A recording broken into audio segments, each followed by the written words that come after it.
Mais d'abord, cette initiative inédite à Chaumont, en Haute-Marne. Pour la première fois, les archives départementales vont s'ouvrir au sport. L'opération a commencé à la fin du mois de juillet et va durer jusqu'au 31 octobre. Le CVB 52, le club emblématique de volley de Chaumont, est bien sûr à l'honneur. Un coup de cœur signé Sandra Julien et Astrid Farbos. Regardez.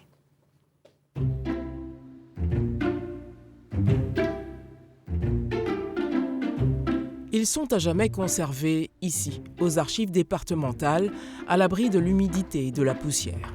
Un destin inattendu pour ces souvenirs du sport en Haute-Marne. On a une dizaine globalement de dons différents. Ça doit représenter une vingtaine de documents en tout.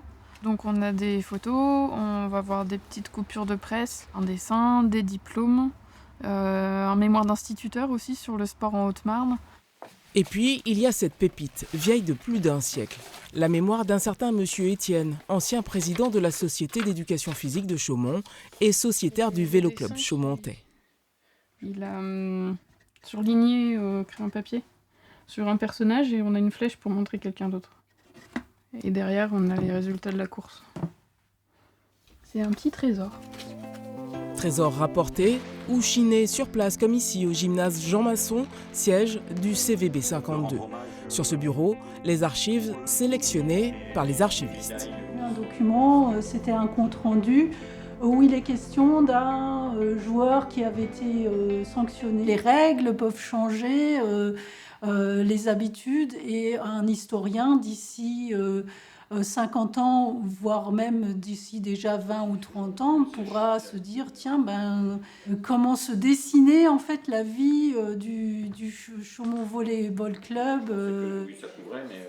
En général, le sport, c'est plutôt ce que vous avez devant moi, des médailles et des coupes.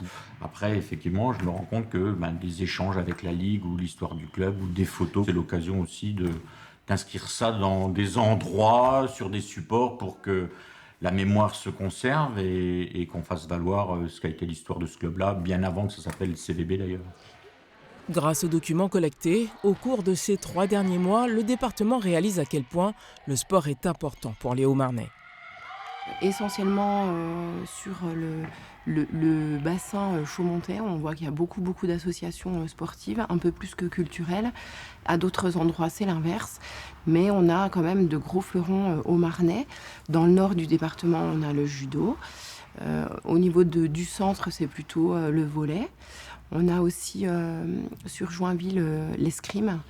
Et puis sur le sud, c'est plutôt l'haltérophilie. Alors là, c'est mes biens les plus précieux, on va dire.